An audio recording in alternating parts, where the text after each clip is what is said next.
The Indian government has been doing all it can to rein in the ever-rising inflation, from trying to control steel prices to export curbs and even sucking liquidity out of the market.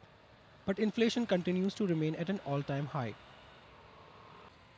For the week ended May 10, inflation continues to hold 3.5-year high at 7.82%, marginally down from the previous week. In the last few weeks, your week-to-week inflation has been moving up. So, if you average it out at the end of the year, it may happen that this year 0809 overall rate of inflation would be higher than last year's.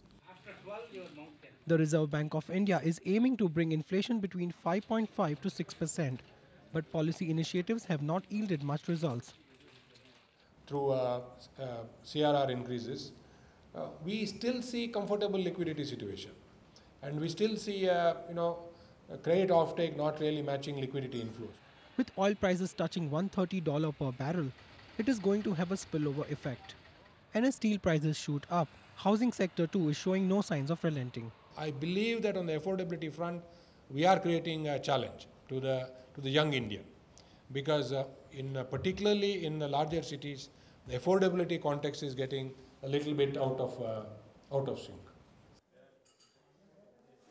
While it is true that credit policies take time to have an effect, the way inflation is heading, it seems the government might have to introduce some strict measures. Despite rising crude oil prices and inflation, industry captains are quite confident that our GDP growth will be between 8 and 9%, and India's will be the next big growth story after China. Ronak Kotecha, NewsX, Mumbai.